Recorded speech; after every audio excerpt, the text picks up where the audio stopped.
Bonjour et bienvenue sur Anatomie avec Abdoulaye. Dans cette vidéo, je vous propose une leçon sur l'angioplastie.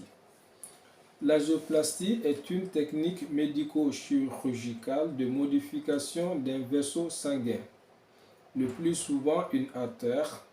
L'angioplastie peut être réalisée sans abord chirurgical par la ponction à l'aiguille du vaisseau. Elle est alors dite percutanée. L'angioplastie percutanée est indiquée pour traiter les occlusions ou les sténoses artérielles.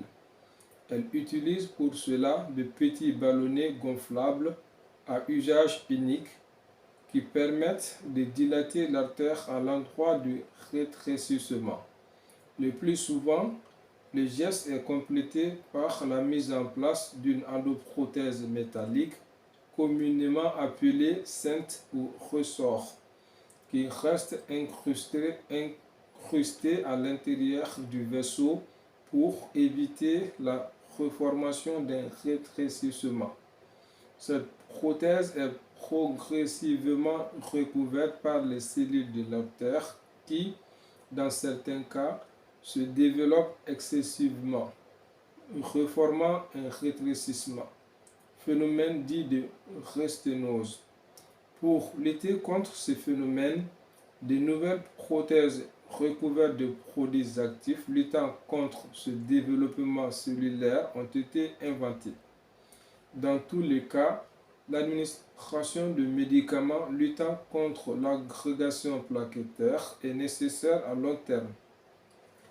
L'une des angioplasties les plus fréquentes est l'angioplastie coronaire, où la sonde est introduite par l'artère fémorale au niveau des l'aine ou par l'artère radiale. Les autres angioplasties touchent les artères rénales, les artères des jambes ou la carotide. L'indication de l'angioplastie doit être soigneusement pesée et ne doit pas se baser sur le seul aspect visuel de l'artère. L'angioplastie, faite en dehors d'un angor instable ou d'un infarctus, a comme principal intérêt par rapport au traitement médicamenteux de soulager plus efficacement les symptômes sans diminuer le risque de décès ni d'infarctus du myocarde.